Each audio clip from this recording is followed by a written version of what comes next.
Now, as we've loaded up the newsletters, the images and the PDF in the previous video, now we're going to go to the newsletters page. So we can either go to pages here on this side, and it'll list all of our pages within the website, or we could look at the website itself, go to newsletters and edit page.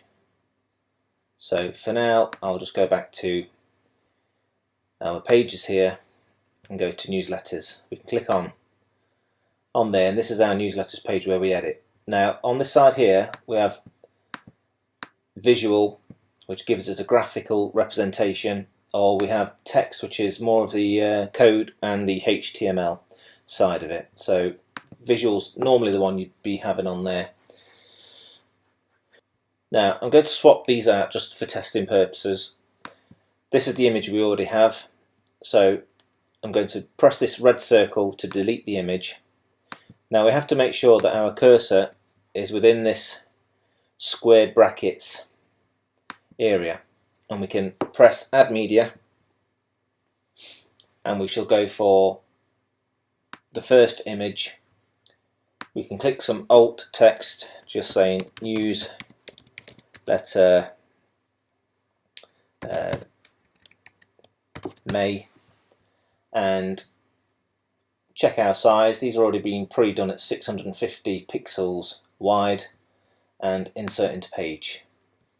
Now it's inserted into page there, and we can do the same again for the other one. So we shall delete that, and remember our tab, our square brackets have closed up there, so we need to space that out a little bit.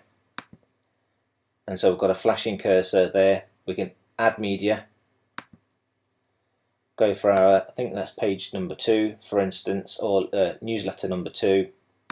So if I says newsletter June, and we can insert that into page, and we'll go for the last one.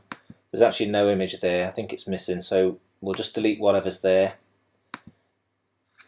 Open up those brackets again and add media. So this is showing 3 different newsletters, and we can put some alternative text onto there. Newsletter July, and insert into page. Now we have 3 pages in there. So on the last one I'm going to insert another one underneath. So if the newsletter is 2 pages and you've got 2 graphics for each one, I'm just going to move that last tab down so we've got a cursor inside this last one, and add media again. So we'll pretend the first page is our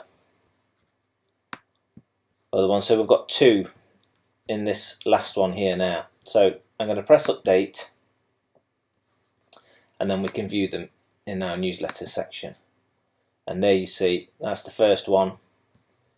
The second one has got 1 in it there, and the last one has got 2 in it, and the page automatically expands to allow this.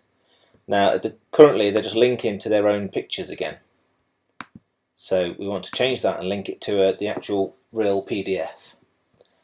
Now as I said before, if we go to our media page, media gallery, and we find our PDF, which we know it's at the top here anyway, we need this file URL. So if I copy that, go back to our newsletter pages and edit. Now this first one, if I click onto the image, there's a link button at the top here which will insert our link. Now we can get rid of this top URL and paste in the one we've just copied, which will link it to the PDF. Check the box open in a new window. The rest should be okay, and update. Press update on the right hand side, and that should have linked to our PDF. So if I refresh the browser on our side here, press this link, and it goes to the PDF. And this is showing just all pages within this PDF as it was. Now, the same can be done for the December one here. Add link, copying the URL from the other PDF, opening a new window and update. And that's our updating of our newsletters. Now this is the same for the holidays page, which is the same principle within the tab structure. So that's basically the idea of updating the newsletters. Probably the vital points are to remember that the images have to be within inside these square brackets. That's kind of the opening bracket, and then the closing bracket is with a forward slash, and then we know we've got our next bracket, the image inside it, and our closing bracket. And on our third one, because there's 2 pages, we can see the 2 pages are still within the brackets, and here's our last closing bracket. So that's how uploading newsletters.